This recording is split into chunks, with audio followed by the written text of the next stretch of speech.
আসসালামু আলাইকুম everyone, welcome back to my channel. আশা করি সবাই অনেক অনেক ভালো আছেন। আমরাও আলহামদুলিল্লাহ ভালো আছি। সবাইকে জানাই রোজার শুভেচ্ছা। আশা করি সবাই অনেক অনেক ভালো আছেন। আমরা আলহামদুলিল্লাহ ভালো আছি। নতুন আর একটা ভিডিও নিয়ে চলে আসলাম আপনাদের মাঝে। আশা করি আমার আজকের ভিডিওটা ভালো লাগবে, আর ভালো লাগলে লাইক কমেন্ট শেয়ার করবেন ফ্যামিলি এবং ফ্রেন্ডের সাথে। চলুন তাহলে দেখে আসা যাক আমাদের আজকের ভিডিওতে কী আছে। আমাদের আজকের ভিডিওতে অনেক কিছুই আছে, তো ভিডিওটা দেখতে হলে শুরু থেকে শেষ পর্যন্ত একটা লাইক দিয়েই সুন্দর মতো ঘুরে দেখে আসবেন। তো এখন হলো রাতের বেলা। তো আমি রাতের বেলা বলতে মাগরিবের পরপরই আমি চারিদিকে আকাশের দিকে দেখতেছিলাম আসলে চাঁদ দেখা যায় কি না। তো আমি চাঁদ দেখতে পাই নাই, ছোট্ট করে একটা তারা দেখতে পেয়েছিলাম। দেখতে পাচ্ছেন, একটু খেয়াল করে দেখলে দেখতে পারবেন। তো কিছুক্ষণ পরে আসলে সেটা মেঘের মধ্যে ঢেকে গেছে, আবার একটু করে বের হচ্ছিলো, আবার একটু করে দেখা যাচ্ছিলো এরকম। তো চাঁদটা আসলে দেখা যায় নাই। তো এশার নামাজ পড়ে এসেছি। এশার নামাজ পড়ে এসে এখন আমি সেহরির জন্য রান্না করে নিচ্ছি। তো আমি এখানে একটু সবজি বানিয়ে নিচ্ছি, বাঁধাকপি ভাজি করে নিব। আর বাঁধাকপি ভাজিটা আমি, মুকরামিন, মুরসালিন, আমার সাহেব সবাই আমরা পছন্দ করি। তো মুকরামিন যেহেতু রোজা রাখতে পারবে না, ছোট মানুষ, তো টুকিটাকি কিছু করে রাখবো যাতে ওকে একটু দিনের বেলা ভাতও খাওয়াইতে পারি। তো বাঁধাকপি ভাজি করা হয়ে গেছে। এখন আমি ছোট চিংড়ি মাছ ভাজি করে নিব পেঁয়াজ দিয়ে আর কাঁচামরিচ দিয়ে।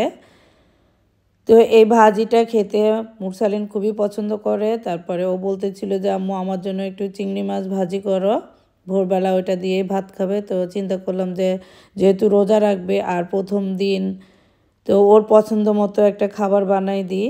তো এখানে আমি বাংলাদেশ থেকে চিংড়ি মাছ দিয়েছিল আমার আপা, সেগুলা একটু আছে, সেটাই আমি ভাজি করব। আর দুপুরে রান্না করেছিলাম আমি অল্প একটু লাউ দিয়ে। আর এখন এই যে রাতের বেলা ভাজি করতে বলছে মুরসালিন, তার জন্য একটু ভাজি করে নিচ্ছি। তাহলে ওর পছন্দ মতো খাবার থাকলে ও খাবে, তা না হলে অনেক সময় খেতে চায় না। আর বাচ্চারা এরকমই, তাদের পছন্দ মতো না করলে দেখা যায় খাবে না, রাগ হয়ে যাবে। তো প্রথম রোজাতে আসলে রাগ করাতে চাই না, ও ছেড়েটা খাবে ভালোভাবে। আর ওর পছন্দ মতন খাবারটাও রেডি হয়ে গেল।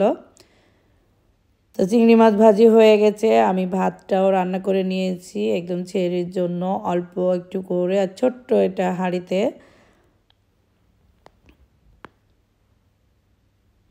এখন আমি সব খাবারগুলা টেবিলে দিয়ে দিয়েছি। আর এখন হলো ভোরবেলা, তো ছেড়ে খাবো আমরা সবাই। তো আমি এখানে সবগুলা গরম করে নিয়ে এসে দিয়েছি, আর চামিচগুলা এখন দিয়ে দিচ্ছি। দিয়ে দিলে যার মতো উঠাইয়ে নিতে পারবে। আর মুরসালিনের খাবার আমার সবসময় উঠাইয়েই দিতে হয়। তো এখানে ভাত আছে, চিংড়ি মাছের ভাজি আছে, বাঁধাকপি ভাজি, তারপরে লাউ চিংড়ি আর গরুর মাংস। তো প্লেট গ্লাস সব কিছু দিয়ে দিয়েছি। এখন ভাতটা উঠাই দিব মুকরামিন, মুরসালিনকে। মুকরামিনও আমাদের সাথে একটু করে খাইছে।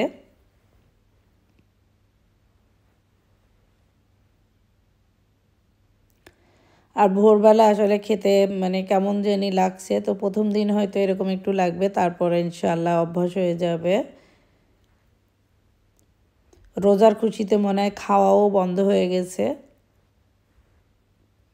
আর রোজার মাস আসলে আমার কাছে অনেক বেশি খুশি লাগে, কারণ বিভিন্ন রকম রান্না করা হয়, সবাইকে দেওয়া হয়, নামাজ কালাম করা হয় একসাথে। দেখা যায় যে নামাজে যাওয়া হয় মসজিদে, এশার নামাজ, তারাবি নামাজ, তারপরে শেষে 10 দিনও নামাজ পড়তে যেতে পারি মসজিদে। এটা আমার কাছে খুবই ভালো লাগে। তাহাজ্জুদের নামাজ মসজিদে যেয়ে পড়তে পারা আসলে অনেক মানে ভাগ্যের ব্যাপার।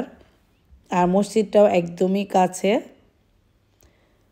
এখানে যেতে খুবই মানে সুবিধা, হেঁটে হেঁটে যাওয়া যায়। তারপরে সাহেব নাইট ডিউটিতে থাকলেও আমার কোনো সমস্যা হয় না। আর এখানে রাতে দিনে আলহামদুলিল্লাহ কোনো সমস্যা হয় না। তবে ভোরবেলা কিন্তু এখন একটু ঠান্ডা। আর যখন হলো এশার নামাজ পড়তে গিয়েছিলাম তখনও বেশ ঠান্ডা ছিল বাইরে। তো ঠান্ডা ঠান্ডায় বেশ ভালোই লাগছিল। তো এই যে মুরসালিনের প্লেট রেডি করে দিয়েছি, সব কিছু একটু একটু করে দিয়ে দিয়েছি, ও খেয়ে নিবে এখন। আর আমি আর আমার সাহেবও খেয়ে নিব, আমাদের নিজেদের মতন আমরা উঠে নিব আর কি। আর মুরসালিনের প্লেটটা এভাবে সাজাই দিলে সে খুশি হয়ে যায়। তো এখন হলো সকালবেলা, ফজরের নামাজ পড়ে তারপরে কোরআন পড়তে বসেছি। রোজা শুরু আজকে থেকেই। তো নামাজ পড়া কোরআন পড়া হয়ে গেছে। তারপরে যে খেজুরগুলা নিয়েছি, খেজুরগুলো আমি ধুয়ে তারপরে টিস্যু দিয়ে এরকম চেপে চেপে পানিটা বের করে নিব, নিয়ে এটা একটু রোদে শুকায় নিব। এটা বাইরেই দেওয়া লাগবে না, আমার বাসার হলো ভিতরেই, মানে গ্লাস একটু সরাই দিলেই রোদটা চলে আসবে। তো মাশাআল্লাহ আমার ড্রয়িং ডাইনিংয়ে রোদ আছে, সেখানেই শুকাই নিব। আর খেজুরটা বাইরে দিলে বালু পড়বে, সেই জন্য আর বাইরে দিব না। তো রোদে যদি এভাবে শুকায়ে আপনি রেখে দিতে পারেন তাহলে কিন্তু বেশ কয়েকদিন খুবই সুন্দরভাবে আপনার চলে যায়। আর খেজুরে সাথে সাথে পানি দিলে কেমন জানি নরম আর প্যাচ, মানে কেমন একটা নরম হয়ে যায় আর পানি ওর ভিতর থেকে প্যাচ প্যাচ করে আর কি, সেটা আমার কাছে ভালো লাগে না। তো আমি সবসময় চেষ্টা করি খেজুরগুলো ধুয়ে টিস্যু দিয়ে মুছে একটু রোদে শুকায়ে নিই, তাহলে খেতে কিন্তু ভীষণ ভালো লাগে। তো এই যে শুকায়ে নিয়েছি আমি, এখন একটা ট্রের মধ্যে রেখে দিচ্ছি, পরে তারপরে আমি একদম সুন্দর করে গোছায়ে দিয়ে দিব টেবিলে। দুপুরবেলা হয়ে গেছে, এখন আমি ছোলাটা সিদ্ধ করে নিব প্রথমে, কারণ এই কাজটা আগে থেকে না করলে আসলে একটু ঝামেলাই হয়। তা আমি সবসময় চেষ্টা করি দুপুরেই ছোলাটা সিদ্ধ করে তারপরে রান্না করে নিতে। আর আমার বাসায় আজকে মেহমানরা খাবে, তো আমি একটু আগে থেকেই রান্নাঘরে চলে এসেছি। তো অনেকগুলো কাজ আছে আর একা হাতে সব কিছু করতে হবে, সেই জন্য আমি আগেই করে নিচ্ছি। একটু গাজর কেটে নিয়েছি, পেঁয়াজ কেটে নিয়েছি। তো এখন আমি ছোলাটা রান্না করব, আর গাজরটা কেটে নিয়েছি আমি সালাতের জন্য।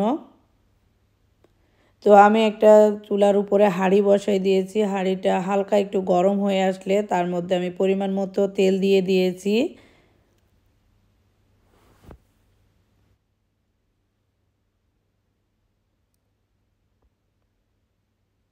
তেলটা হালকা গরম হয়ে আসলে আমি এর মধ্যে দিয়ে দিব পরিমাণ মতো পেঁয়াজ। তো পেঁয়াজ কুচিটা আমি আগে থেকে করে নিয়েছি। পেঁয়াজ দিয়ে একটু নাড়াচাড়া করে তার মধ্যে আমি দিয়ে দিব একটু লবণ।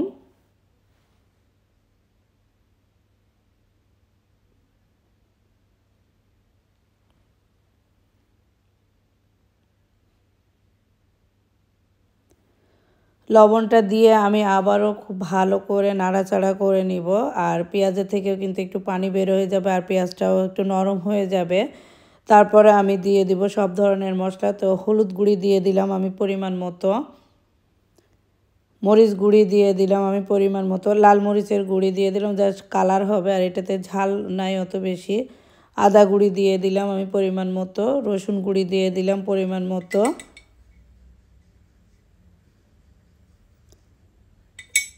জিরা গুঁড়ি দিয়ে দিলাম পরিমাণ মতো,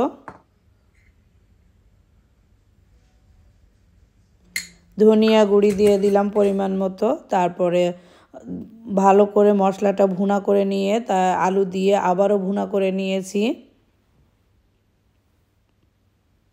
এখন আমি ছোলাগুলা দিয়ে দিচ্ছি, দিয়ে আমি খুব ভালো করে মশলার সাথে মিক্স করে নিব। আর এভাবে ছোলা রান্না করে দেখবেন অনেক বেশি মজা হয়। আজকে আমি টমেটোটা দিচ্ছি না, টমেটো ছাড়াই রান্না করতেছি। আর এভাবে রান্না করলেও কিন্তু অনেক বেশি মজা হয়, আর টমেটো দিলেও মজা হয়, কিন্তু আমি একটু ভিন্ন করে করতেছি আজকে, যে সব সময় তো টমেটো দিয়েই করি, আজকে টমেটো দিব না, না দিয়েই দেখি কেমন লাগে। তো আমার ছোলা রান্নাটা অনেক বেশি মজা হয়েছিল, সবাই অনেক মজা করে খেয়েছিল। তো আমার ছোলা রান্নাটা হয়ে গেছে। এখন আমি এর মধ্যে দিয়ে দিব কাঁচামরিচ কুচি, তারপরে দিয়ে দিব গরম মশলা গুঁড়ি। আর গরম মশলা গুঁড়িটা আমার ঘরের বানানো, আর কাঁচামরিচগুলোও গাছের। আর এখন দিয়ে দিব এর মধ্যে সরিষার তেল, আর এটা হলো খাঁটি সরিষার তেল, বাংলাদেশ থেকে নিয়ে আসা। এভাবে একটু দিয়ে আপনি উল্টায় পাল্টায় মিক্স করে নেবেন গরম থাকতে থাকতে, তাহলে দেখবেন যে ছোলাটা খেতে কিন্তু ভীষণ মজা হয়। আর সরিষার তেলটা দিলে কিন্তু অন্যরকম একটা মজা। এখানে যেহেতু পাওয়া যায় না আর দেশের থেকে অল্প করে নিয়ে আসা হয়, তাই আর রান্না করা সম্ভব হয় না, যে এরকম অল্প একটু দিয়ে জাস্ট মিক্স করে নেওয়া। তো রান্না হয়ে গেছে আমার, এখন আমি হাঁড়িটার মুখটা খুব ভালো করে মুছে নিচ্ছি, ঢাকনা দিয়ে ঢেকে এখন রেখে দিব আমি এখন আমি ডালগুলা পরিষ্কার করে ধুয়ে পানি ঝরিয়ে নিয়েছি। এখন একটা হ্যান্ড ব্লেন্ডার দিয়ে আমি পেঁয়াজের জন্য হালকা ভাঙা করে নিব, কারণ পুরোটা পেস্ট করলে কিন্তু মুচমুচে হয় না, আর হলেও অল্প সময় থাকে। আর এভাবে যদি আধা ভাঙা করে নেওয়া হয় তাহলে কিন্তু অনেক সময় ধরে একদম পেঁয়াজটা মুচমুচে থাকে, আর খেতেও কিন্তু ভীষণ মজা হয়। তো আমি এখন এর মধ্যে পরিমাণ মতো পেঁয়াজ কুচি দিয়ে দিচ্ছি।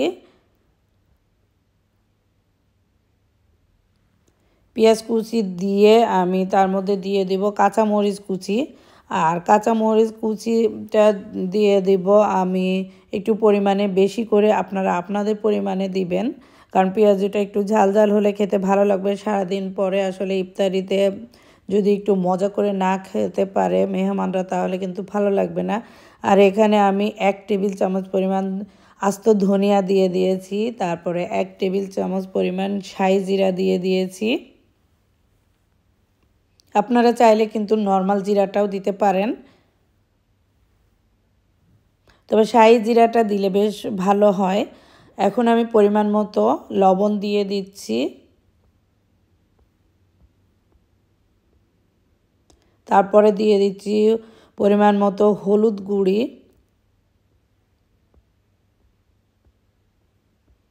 তারপরে দিয়ে দিলাম আদা রসুনের গুঁড়ি পরিমাণ মতো করে।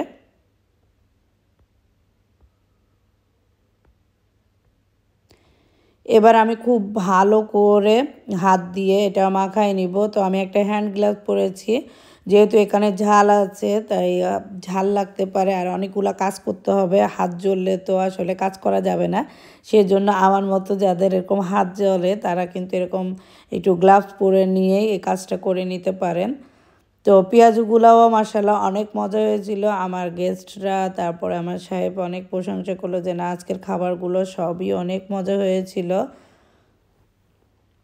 তো এভাবে কিন্তু মাখাইয়ে আপনি 1 সপ্তাহের জন্য রাখতে পারেন, একটুও নষ্টও হবে না, তারপরে কোনো গন্ধ বা কোনো কিছুই হবে না। ফ্রিজের নরমালে কিন্তু বক্সে আলাদা আলাদা করে ভাগ করে রাখতে পারেন।